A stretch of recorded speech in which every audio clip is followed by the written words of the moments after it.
Okay. Thanks, Caitlin. We're all live now. Welcome, everybody. Hope you all had a happy Easter, and welcome to staff and Alan from the news.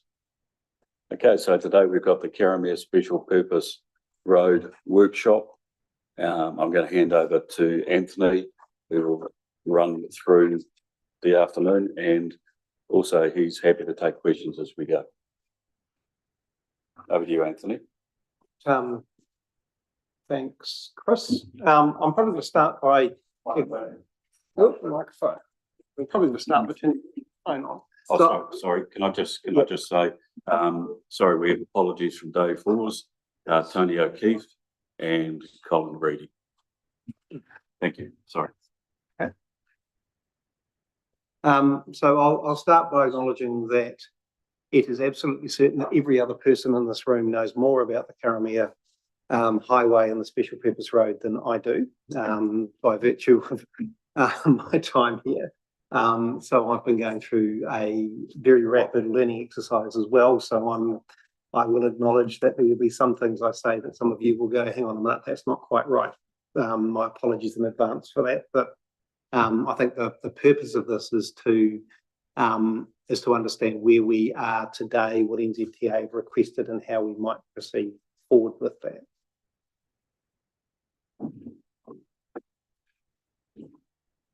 Why doesn't that want to work?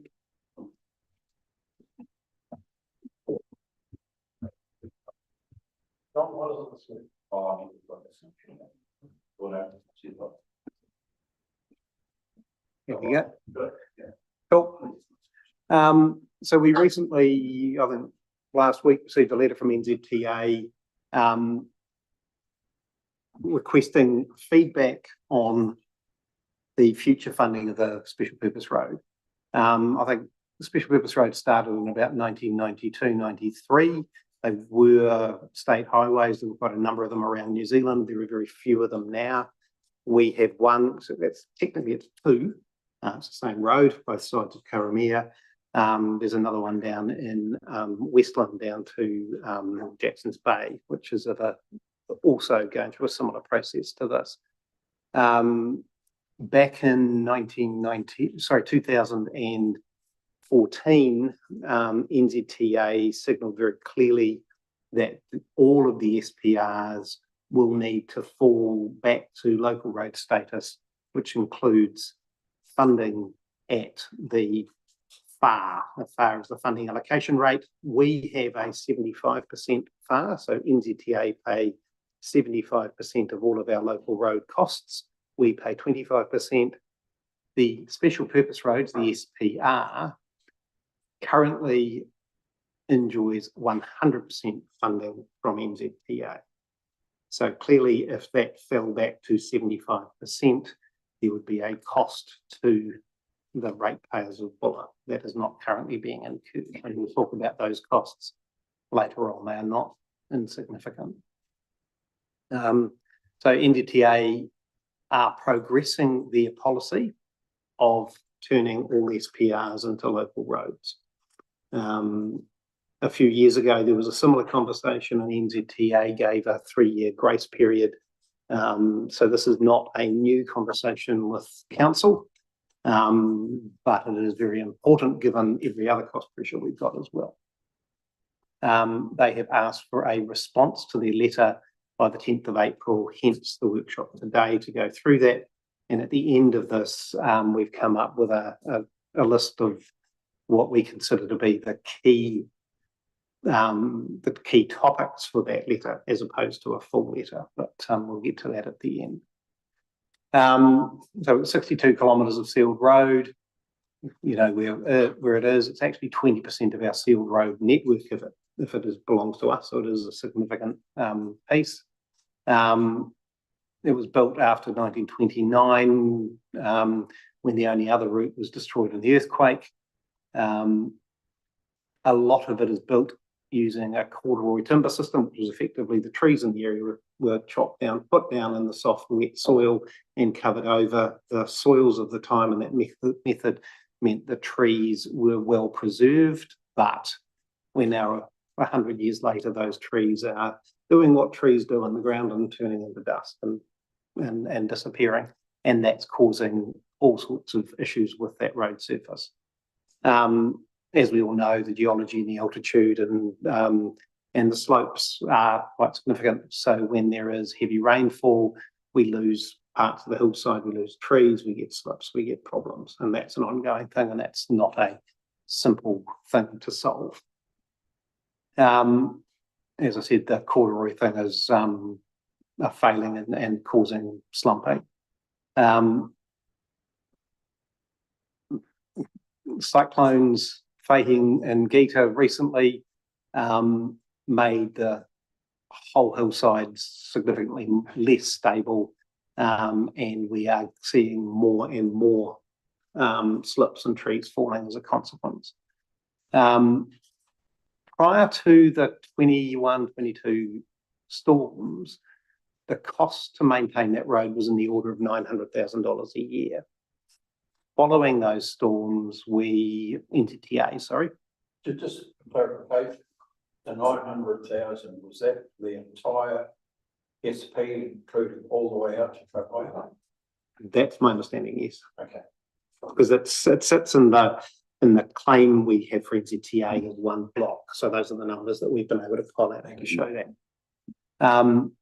So post 21-22 weather events, we've spent on average $2.1 million a year on those roads. So that the post floods thing that demonstrates it. And of course, there's been some part of that is the significant cost to get the roads open again.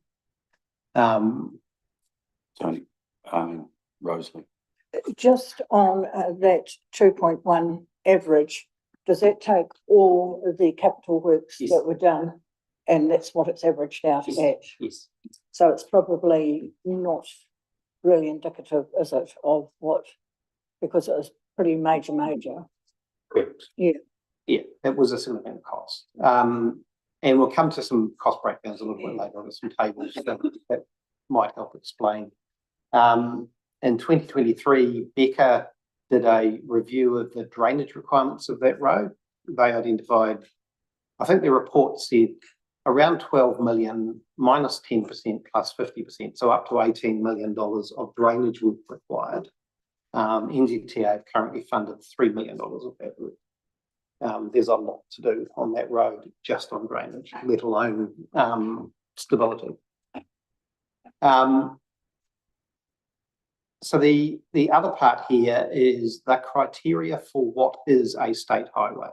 NZTA have some really have some clear guidelines on what constitutes a state highway and how a road is classified. This is the lowest level, which is called a regional connector road. And there's multiple criteria there. Most of them we don't comply with. Our reading of their rules is we only need to comply with one. And it should be potentially classed as a state highway. And we think there's a very strong argument to say that this is a significant lifeline, which is one of their criteria, because it is the only access to Karamea. So one of the things, and we'll get to the letter later on, is we're going to respectfully ask them to review their own criteria and reassess whether this should or should not be a state highway. I'm not convinced they're going to go, there's only one, so we'll take it. But I think there's an argument to be had there that they actually review that. What it does show, however, in some of the other things, like in terms of vehicles per day, their criteria of 400 trucks per day, we've got 46, 3,000 vehicles per day, we've got 269. So we're sitting at 10% of the use of what would normally be a state highway. So they would have a strong argument, which they have had since 1992, to say it doesn't meet the criteria. However, when you read the detail, there may be an argument to say that one criteria is sufficient. We will push that one and see where we go. And this is sort of the trend over the last, in terms of the data we've got for the last 5 years of traffic volumes going up there. You can see the I suppose the post-COVID recovery coming in there to a point, but it's certainly not trending to 3,000 vehicles a day. You have to do more trips, Rosalie. When the traffic count doesn't count, well, no, sorry, the media's here, I won't say that. No.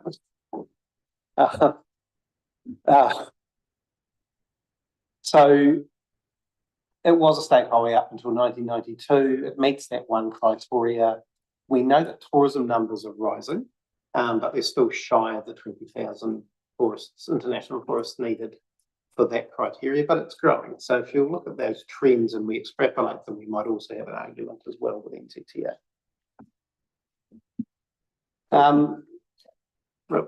Yeah, so Rosalie, well, we call this, a number of years ago, when we were obviously arguing for this to continue, there was something in there about connecting parks. Remember that, Rosalie? And of course, because it was a gateway to the Heafy, to the Northwest Nelson National Park, we posed an argument around that. And I think it was pretty strongly worded somewhere about gateways to national parks, wasn't it, Rosalie? On council, I was quite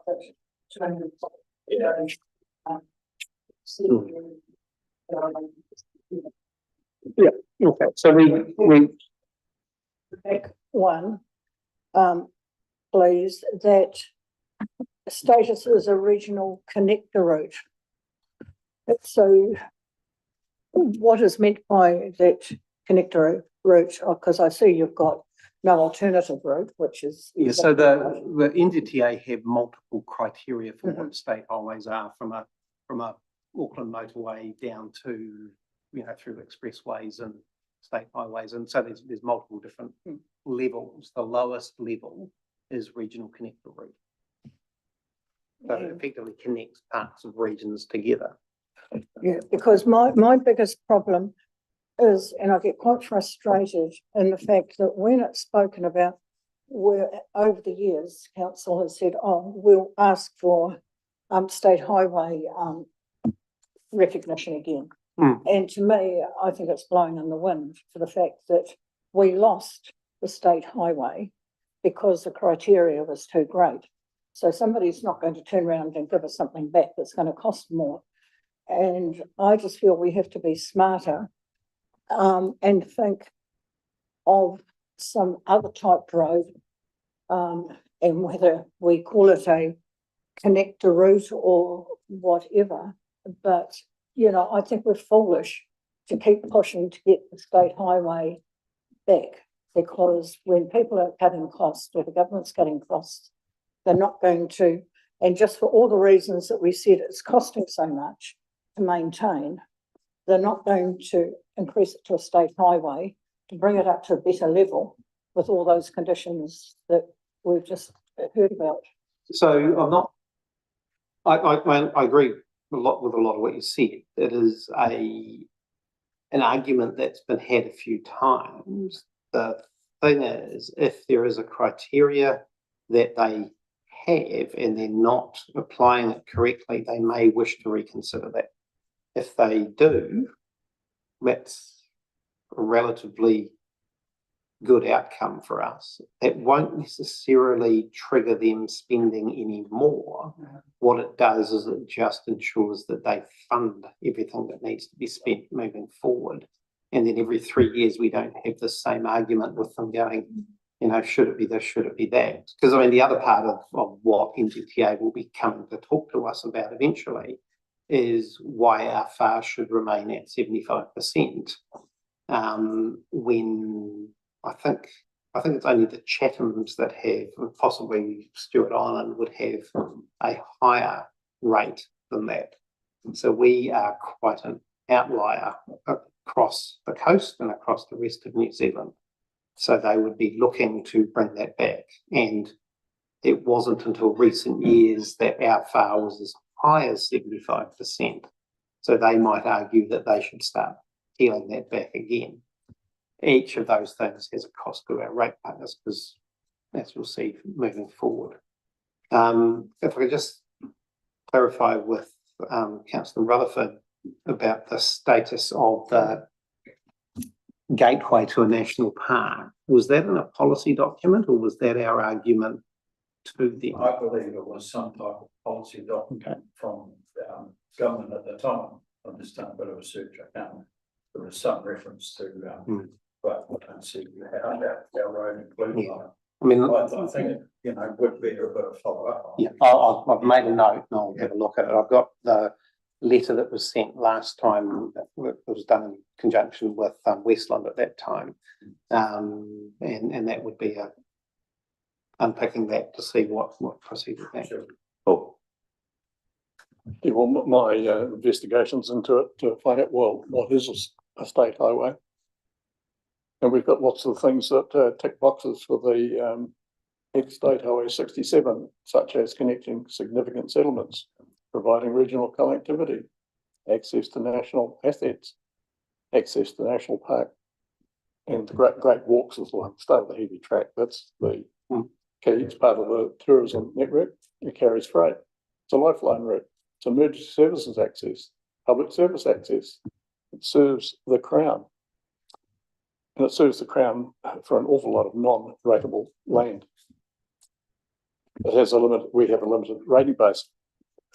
See, what happened before the Forest Accord, when we had logging here, we had 5th and 10th income from the revenue that the government got from the logging, and that went into local authorities.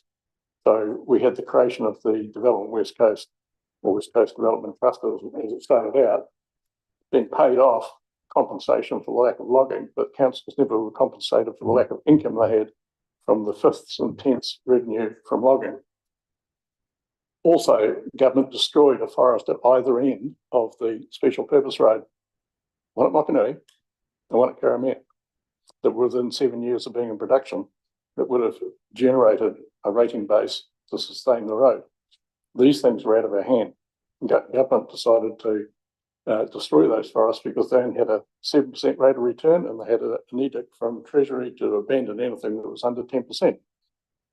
It was a motive in the paper at the time because they napalmed it from the air to burn them off. Exotic forests that were within 7 years of production.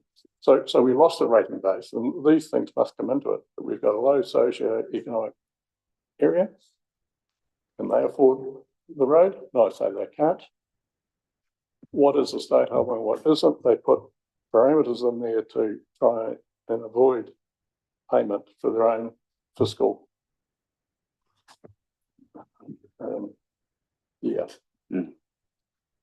To try and declare it's not a state highway. It is really a state highway. I don't think anyone in the district would disagree with you. The ratepayer took a loading off the state highway when they updated the Kongahu back road, swamp road. It's declared on maps from Little Wanganui Bridge through to beyond Tidal Creek. They took the milk tanker and the school bus had to loop from one end around to the other. So the road was upgraded by the council, which took loading off that part of the state highway as it was then. But yeah, there should be grounds there to go back and have it declared state highway. Okay.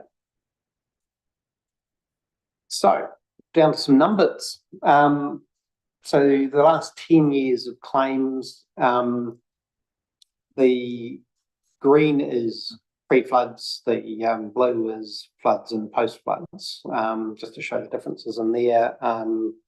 I don't understand the 21-22 numbers, but those are the numbers that came out of the NZTA system. I think that line might be a little bit wrong because it seems a bit low. But effectively over those 10 years, the total spend has been $13.6 million. That's CapEx and OpEx. The second column is if we had to contribute our 25%, we would have paid $3.5 million of that. If it had been the OpEx costs only, so the last column is the 25% of OpEx only, it would have been $1.2 million of cost. That shows the quantum that we have of costs over those 10 years. So it is not small. And it also shows when a natural disaster occurs, the numbers go up, and they go up significantly. So there's high risk. We know that road's in poor condition. We know it will fail worse than a good condition road under the same weather conditions. So here's, I'm not going to read all of this out, but the next two slides are effectively a potted summary of the BDC WDC submission last time on this, so covering the main points. I will distribute these slides later on. We'll get them out to everybody. And at that point, it identified that bringing it back into the FAR would have a 5.3% rate rise for Buller, which was deemed unaffordable, and that was part of the argument that came forward.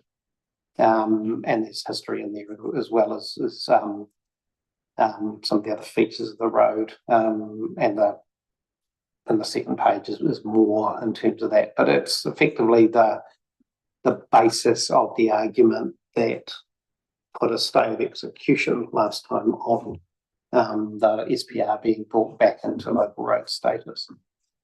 Phil? Yeah, look, basically, totally concur with what you're saying there.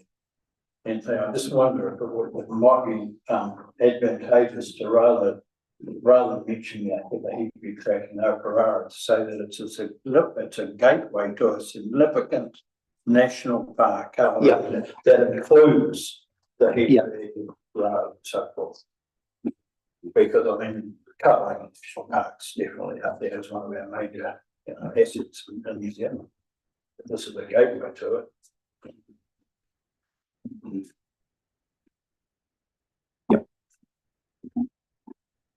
So looking forward in terms of the proposed national NLTP, national transport. Oh God, I can never remember the acronyms. Next time, the roading funding budget. We are predicting a total of over the next each year about $3.6 million a year of spend. So that's the first block of numbers, operating costs, pothole prevention, which is effectively reseal stuff, and low cost, low risk, which is effectively an NZTA funding stream for works that are relatively simple to do at under $2 million. They call that low cost. We don't, but we'll take it. So yeah, about $3.6 odd million with a $10 million total over that triennium. The next set of numbers down, if we had to pay our share of that at 25%, it would be a 6.1 for effectively over 3 years, a 6.1% rates impact on the Buller's ratepayers as a general rate. If they agreed to only charge us the OPEX portion of that, it would be a 2.1% increase in rates. Now, one thing to note in here, we have not included, because there aren't any major capital improvements. So that $18 million they talked about in terms of drainage improvements are not in here. There is no major reinforcement of any banks. There is no significant widening or any other works included in that. That would all be over and above. But we haven't put that in there because there was none of that planned this time round. Having said that, the last NLTP didn't have any in it either, and last year they gave us close to $4 million to do some of that work. So they will drip feed money into it as and when they have it. So none of this is dealing with the underlying issue, correct, of the construction method in the first place, is it? Correct. So you're pretty much just holding it together. Correct. Yeah. You know, the low cost, low risk will be a bit more drainage, a bit more minor improvements, putting in some guardrails, that sort of stuff is what you're doing there. as soon as you start going, let's build a retaining wall, reinforce or do some nail anchors in some of the soils and things like that, those become major projects which have their own separate budget and cost a lot of money. Cool. What's the anticipated lifespan of that Little Organary Bridge? I mean, they've got a redecking program, but it's an old bridge that's not going to last forever. We've got a time span on that. I'm going to give you the wrong answer and I'm going to get told off. So the project to upgrade the bridge, it's not just redecking, there's some structural and guardrail improvements as well. I think the assessment, I think, had said it would be serviceable for, I think, another 20 odd years before it needed replacement. And your subsidy on bridging is what %? At the moment, it's 100% because it's in the bridges subsidy is part of the SPR, so that bridge is in the SPR. I mean, beyond the SPR. It would be 75, well, whatever the FAR is set at. So currently 75%. So those subsidies used to be 75% road and 90% bridging. So we've already been cut back from what it used to be. Oh, the rates change all the time. There can be special circumstances where NZTA might go, this requires additional funding, but those are one-off specific grants that they may or may not make. So then the next question is, how many other bridges have we got like Little Organary that, say, a couple of decades away are due for replacement at significant cost? There's quite a number of bridges on that road. Yeah. I know some of them have been upgraded recently. There've been some significant bridge replacements, but if you look at the Mockanui River Bridge, that is the most frightening bridge I ever drive across. Three different bridges in one. Well, yeah. I don't know whether they still survey that. The abutments have got a nasty habit of moving apart. Those bridges are part of the bridge survey program, and each time that happens, I found out after we built there's a fault between the two abutments and they are moving apart. So it used to be checked by Ministry Works on an annual basis. I don't know what the frequency of checking is, but I do know all of those bridges are inspected according to the bridge manual. Thank you.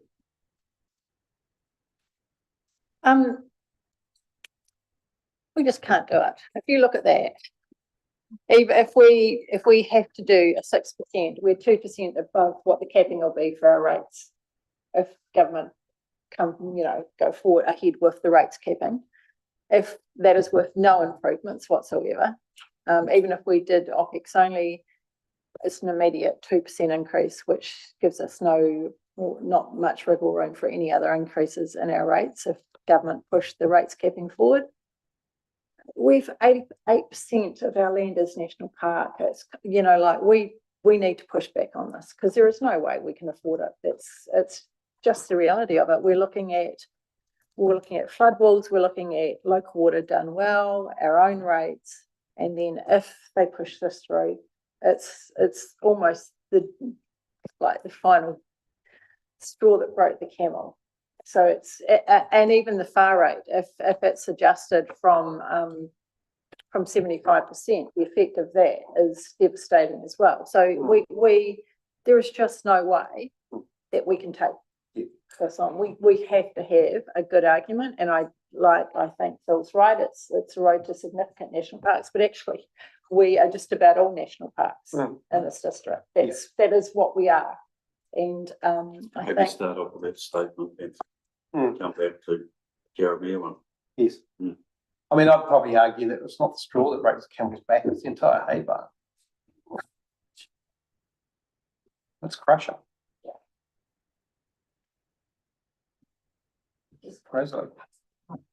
the thing that hasn't been mentioned there very often, it is a lifeline, but it's also the economy that comes out of Karamea.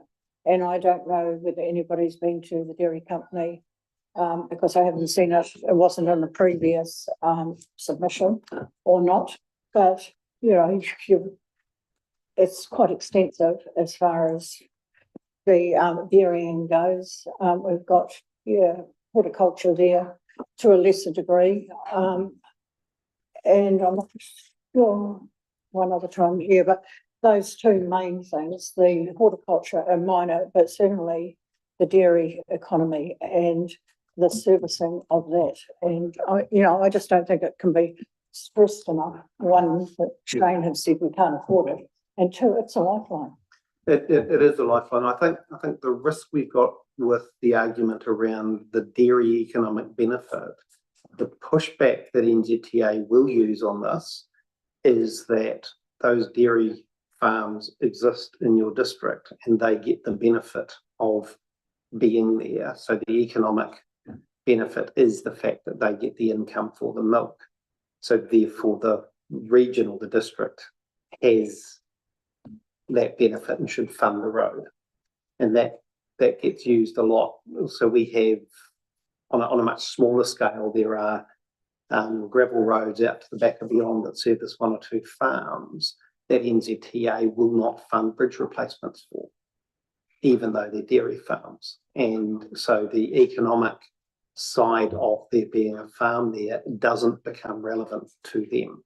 And so we have to then look at how we might provision tankers to get through streams and fords and things like that, as opposed to replacing a bridge that is clearly a much more useful thing. I'm So- not mentioning the bridge. I'm not mentioning the bridge. I'm saying just the value of that to our wider district, the servicing of those farms. I'm fortunate that, yeah. Yeah, just picking up on what Rose is saying, I understand what you're saying as far as the district is concerned. But what about the, the add-on to the national wellbeing in terms of GDP? It's all very well to say, well, it's just Karamea, but there's a flow-on effect nationally as well. There So they certainly take is. that into consideration? It's hard to tell in that criteria what financial benefit they look at. I think that becomes an add-on at the end where they go, yes, there is a benefit. So looking and defining some of that is probably a useful thing.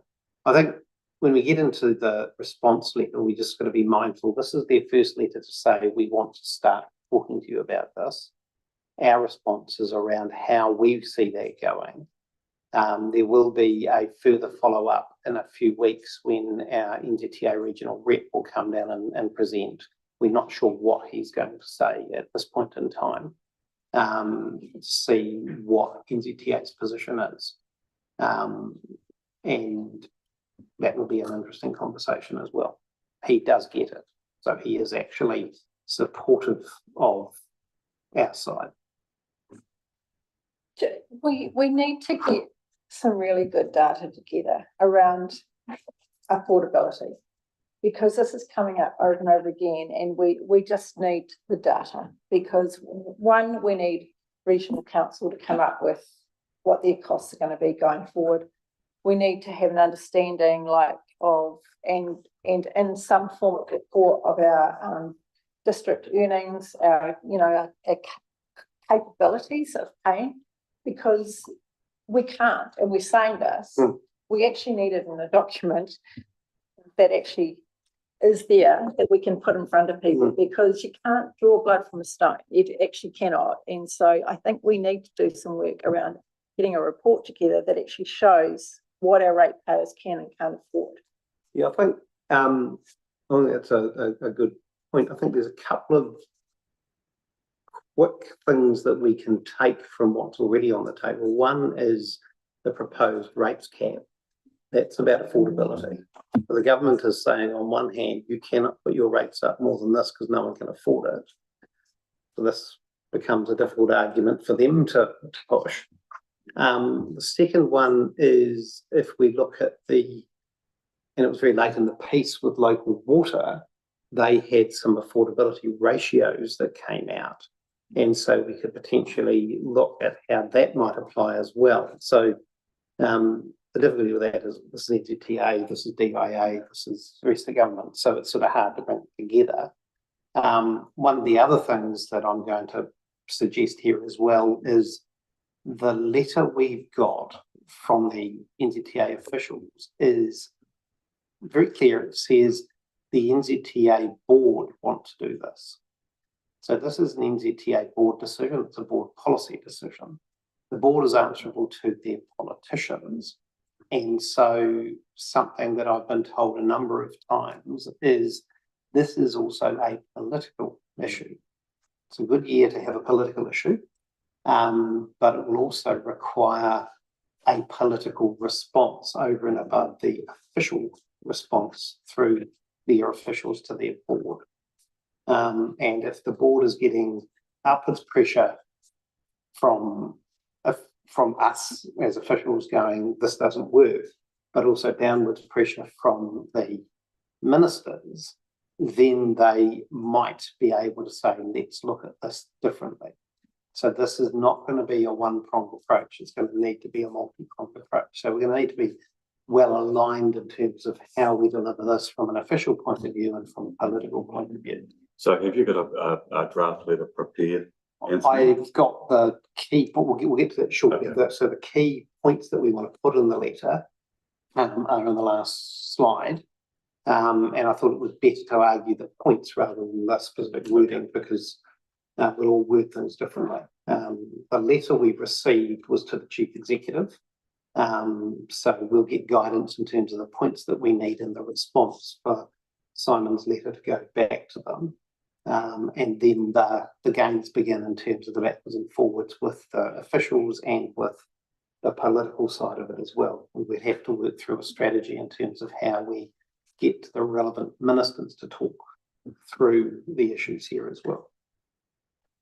So if I may, I would be absolutely surprised if research didn't show that we've actually done this in the past, made political overtures to various governments of the day.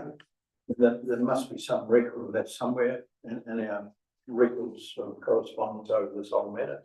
I'd love to know what was said at the time and if any political party ever gave some sort of commitment. Yeah, look, if we get in power, don't worry, we'll see you right type of thing. I've heard hearsay around that. Yeah. From a former transport minister in this government, but there's nothing official that I've seen around that. I think it might be, like from the political point of view, we've got the advantage of our former mayor wants to be our MP, so potentially there may be some leverage that can go on there, but I'll leave that to this table to Rosalie, you were going to say, just adding on to what Phil said, the fact it may not be rhetoric or anything down on paper, what's been sort of written, but what wasn't on paper was in the NZTA long-term plan was for continued and increased funding for the special purpose road, because the auditor pulled us up on it as it was an assumption, but it was in the NZTA long-term plan for additional increased funding. No, that was Continued. Yeah, no, it was our assumption that NZTA would, and NZTA had not made any commitment to that. Our LTP, which we did last year, the auditor was critical because we couldn't prove that NZTA would fund, but the logic for saying they would fund through the LTP was if we put in the LTP that the SPR would drop down to 75% funding, then NZTA would have an argument to say you've already funded it. So we were stuck in a sort of a catch-22. No, what I'm saying, I thought it was, fairly certain that it was in the NZTA. No. LTP. No, NZTA have only made a commitment to 2027, so that's the end of the funding triennium. And they have always said at the end of that, they expect this to drop back down again, which was why the auditor wasn't happy with our assumption, because we couldn't prove that we would be funded. Can I just add one point to Shane's previous comment, if possible, just around the affordability mechanism. what I've started to work on at present, just for our own LTP, is our environmental scan information. So I think that's probably, and what I'll do with that is obviously we'll go through all the economics, political, all the elements that make that up. And then I'll bring it back to council for approval from the table. So I think that's something that when we get that workshop, we need to seriously consider as staff plus elected member, because I think we're spot on. In terms of the report as to what affordability looks like, it's probably different for everyone, but I think it's something we need to seriously consider for next year. And I think the auditors made it quite clear that actually they're looking at every council in terms of their rates rises based on leading up to a rates capping.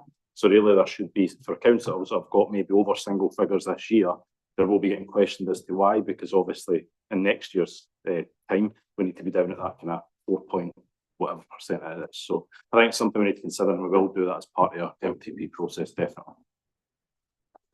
Cool. Yeah, look, yeah, I think you right at the start, you indicated that the letter you received indicates that the instruction has come from the board. Am I right? The board's requested advice from their Requested. officials in terms of what where to go next, and they're going to be advising the board. The board's expectation is and has always been that the SPRs Yep. drop into the FAR. Okay, so on that basis, we should be approaching directly the board with our case rather than going through the people you're meeting with, or you know, using it as an opportunity to appeal to the board to take into account all the factors. We as staff don't have access to the board. I'm not sure whether you as councillors would, but as councillors, as politicians, you have access to the politicians who appoint the board. So our approach to the board is through staff. Well, clearly, yes, that is a group here, we need to be, you know, taking advantage of any opportunity. I agree. This, like I said, needs to be a multi-pronged approach. Yeah. And we need to, if we have access to one of the key ministers, be able to talk to them. But we also probably need to, well, we do need to do that in a planned and strategic way, rather than necessarily just everyone going off and doing their own thing. So we need to be coordinated with them. Again, this is the first step in the process. Yes, this is. Okay, so this will go in. Those guys that, you know, they understand what the situation is already. They've just been asked by the board to come back with how does a different picture look. So Yes. You guys be spending quite a bit of time if necessary with your counterparts. Yes. To explain all of this. And from what I'm hearing, it's not going to be too different to what's been put up in the past, which has justified the funding. So, you know, in some ways, it's all very well us justified why we should get the funding, but to turn it on its head, you know, they should be asked why we shouldn't get the funding. What has actually changed materially? Because the road hasn't got any better. It's only going to keep getting worse, isn't it? Yeah, I think, yeah, that's true. Oh, Can we turn it into a toll road? Because I can think of a very appropriate fee structure where it's free to ratepayers and a rather hefty fee on any non-rate paying government department that wants to use it. My understanding of toll roads is there must be a free alternative. Well, they can walk. But I mean. One of the facetious things I've said in the past is if they're not going to fund it, we start the Heafy track about 60 kilometres early. Yeah, well, we've had a case where it was a bit of our territory not earning rates, so it's earning an awful lot of money for that government department and parking fees. And they're not contributing, and if we had a mechanism where we could make sure they do contribute, it would seem fair to me. I think they're open to any innovative solution, but I'm not sure that one's not gonna fly. No. So just in the interest of time, just moving forward. So some other things to consider in terms of the FAR. That first bullet point. Every 2% reduction in FAR is a 1% increase in general rates. So if we went from 75 to 73%, then we would pay an additional 1% in rates. So our FAR is a very, very significant number, and reducing that also has a significant impact on us. You know, there are innovative options around. They might say we go to a 80% FAR and take on the SPR, and the numbers might have done the numbers, but the numbers might work better. They might come back with an option going, we pay for the general maintenance and anything significant they fund. Those are all things that are potentially on the table to discuss in terms of how that works. What it doesn't do is give long-term certainty, because every 3 years when their NLTP triennium comes around, you have the same argument again, and that just becomes painful. Okay, we've got about 15 minutes left. Okay. Sorry, The other one in here is it's just from the census data showing that the population in Karamea over the last few years has started to climb again. Yeah, it's got a bit of a touch there. Just the last census. I can't read it from here. So what's the total population there? That's just, I mean, that's 900, is it? that's off the census website. That's just, Yeah. I think, yeah, I think, you know, just get the people busy. So obviously, and you've probably got your finger on this one, it'd be helpful to also know the case being made for the SB roads down south. I mean, I know they're in the same position we are. They're arguing strongly that it remains some type of fully funded road. Do we follow their argument? How closely aligned are we talking to them, seeing what the case they make, etc. You know, because it would be helpful for us. Yeah. So we've had some initial conversations with Westland on what they're doing. We're not entirely clear on that, but they seem to be taking a slightly different approach. But we'll keep in contact with them on that. I think the outcome for us is more dire than it would be for them, because their road is not, I mean, it's once again, we've all travelled it, it's not the greatest road in the world, but the importance isn't quite the same as we have.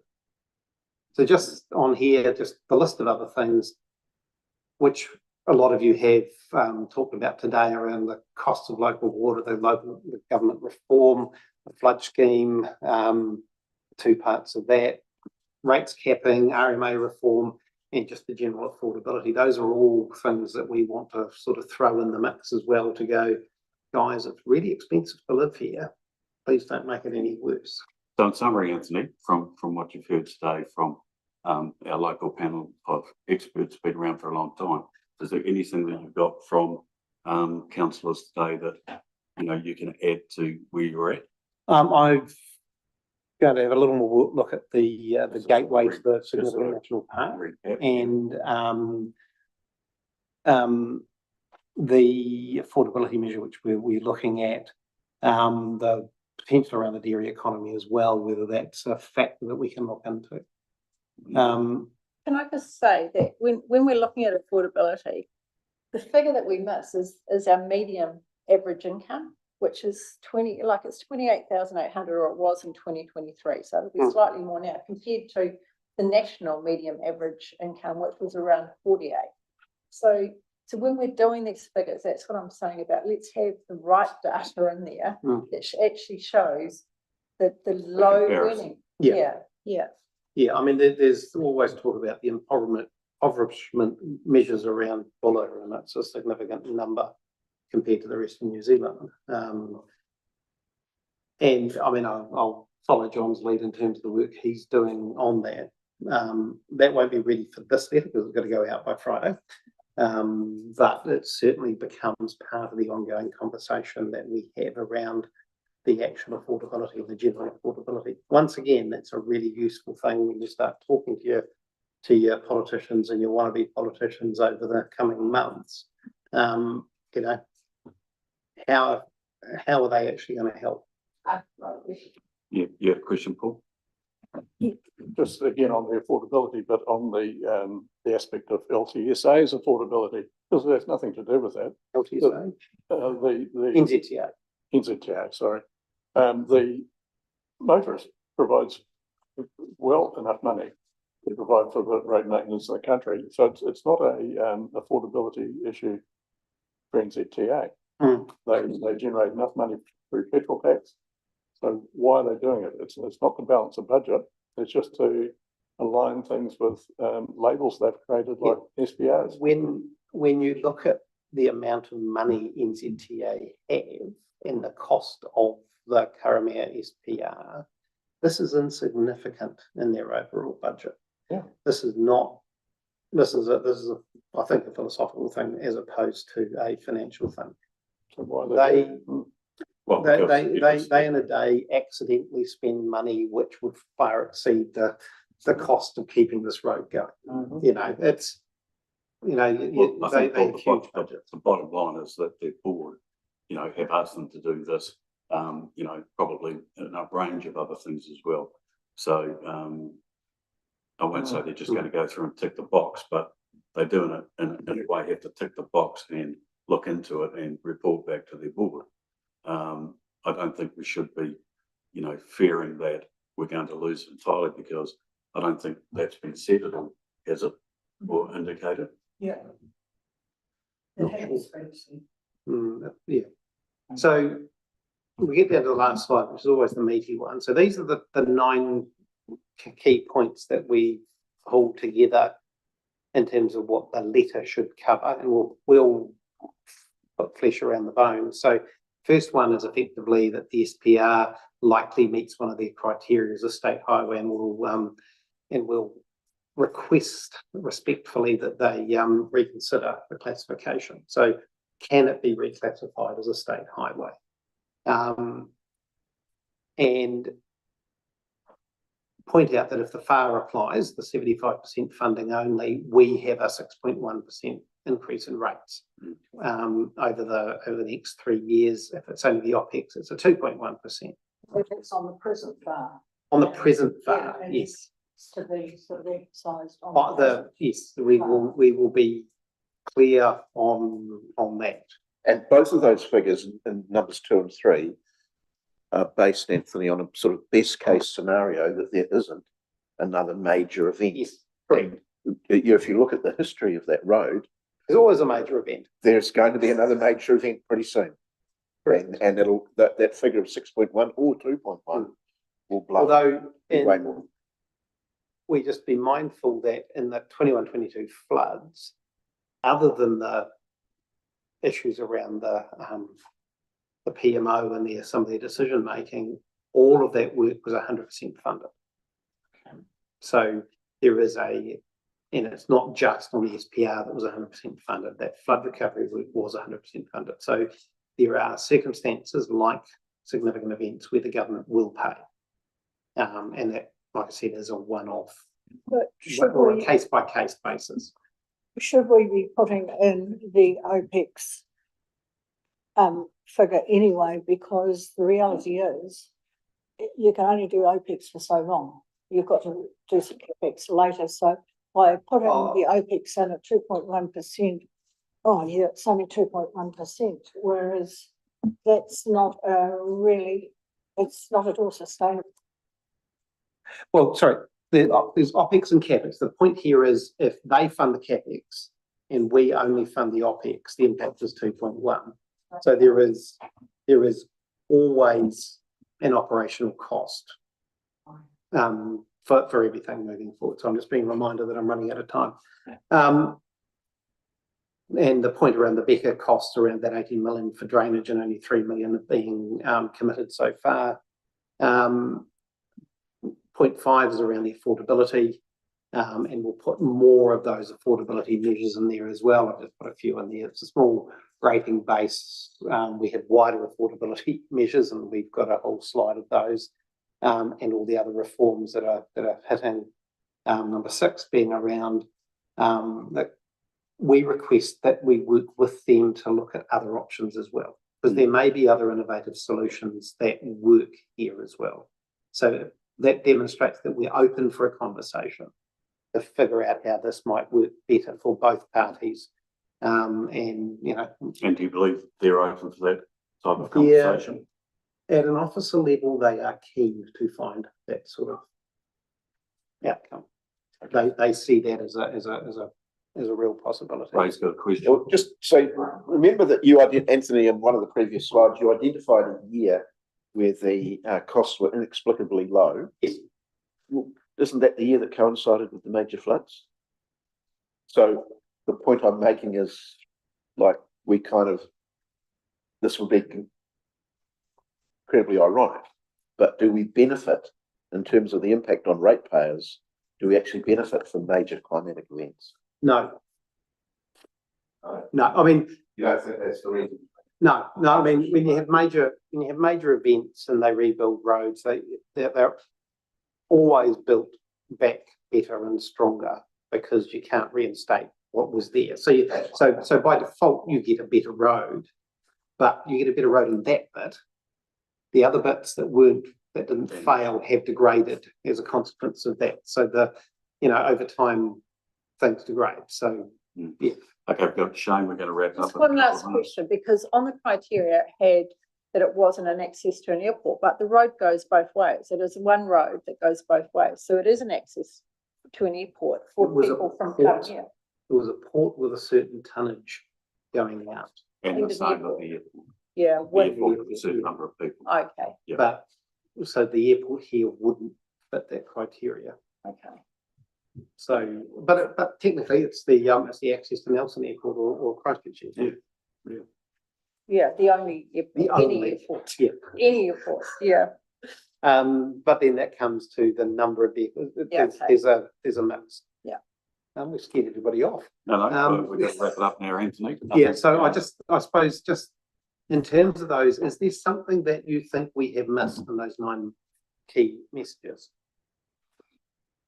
I think, to summarise, you recapped on what you'd learned from the councillors, and very, very strong one is that access to the national park. Yep. The road wouldn't need to be probably what it is today if it didn't have that traffic and, what's contributing to both the district and the national economy. So, from my point of view, push that national economy from the dairying side of it. I don't accept that it's just something that the district benefits from. Yep. The nation benefits from dairy exports. I think stating too that we are 88% national park. Yep. That's what our land is. Yeah, well, So, I think Shane, and pick up on Phil's comment, Yeah. that comment's just got to be kept made Yeah. and made and made. And I think number 8, the local population, that's, our lifeline. I think it should be further up the scale rather than at number 8, if we could sort of. Yeah, Yeah. this wasn't any particular priority. Oh, okay. Yeah. Very good. Okay, well, I think we'll wrap it up there. Anthony, you're going to distribute those I'll slides. flip the slides, Yep.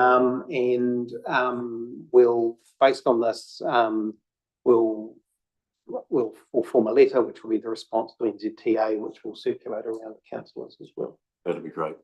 Okay, thanks everybody for coming. Thanks for those online, taking the time to watch, our staff, and to Alan from the news. Thank Thank you all.